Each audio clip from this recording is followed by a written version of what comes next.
Ese wigeze utekereza kugura ikibanza kiri ahantu heza mu mujyi wa Muhanga ariko ku giciro abantu benshi batakwizera? Ntunyure kuri iyi videwo utarayireba kugeza ku musozo w'ikibanza ngiye kukwereka, bishobora kuba amahirwe wari utegereje igihe kinini. Tekereza ahantu hatuje, hafite neighborhood nziza, hafite access ebyiri kandi hafite view nziza cyane.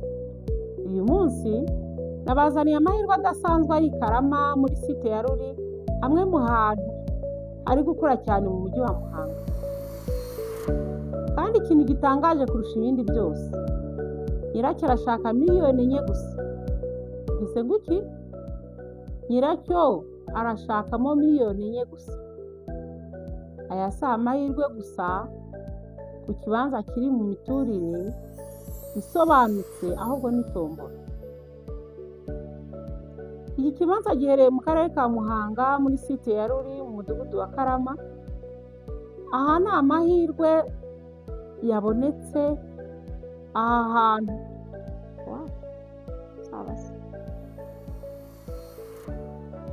Iki kibanza giherereye mu karere ka Muhanga muri site ya Ruli mu mudugudu wa Karama.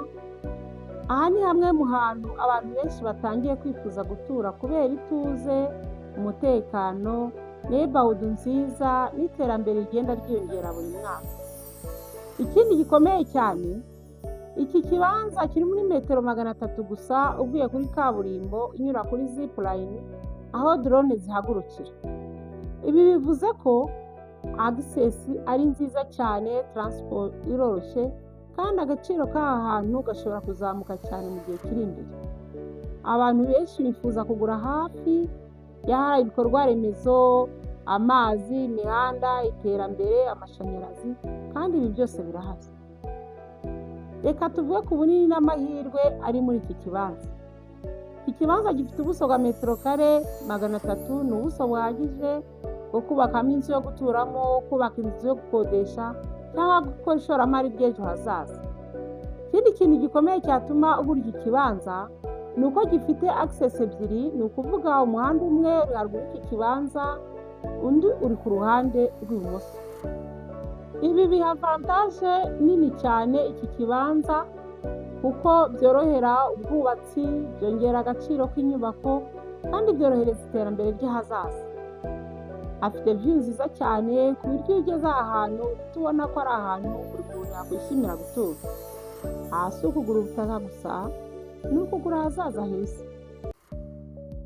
Reka tuvugishe ukuri, kubona ikibanza kiri mu mujyi wa Muhanga muri site nziza nka Ruli, gifite access ebyiri hafi ya kaburimbo, kandi kiri ahantu hafite view nziza kuri miliyoni 4 gusa, ni amahirwe akomeye cyane. Hari abantu bazareba video nyuma y'umwaka umwe bakavuga bati iyo mba narafashe icyemezo kiriya gihe.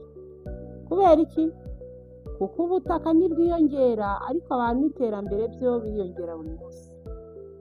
Iyo iterambere rigeze ahantu, ibiciro birazamuka, demand ikiyongera, n'agaciro k'ubutaka kazamuka.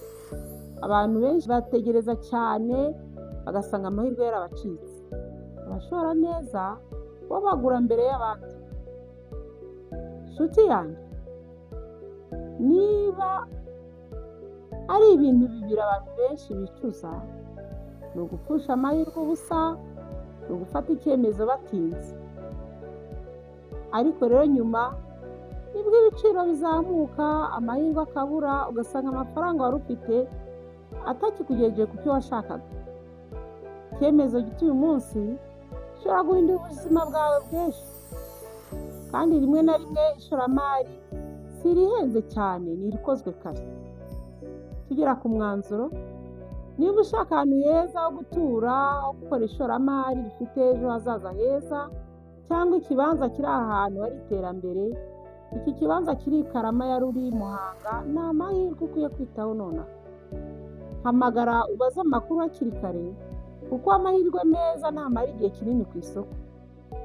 Kora like, comment, share, ndetse unakore subscribe kugira ngo utazacikanwa n'andi mahirwe akomeye ku bibanza n'amazu bigurisha.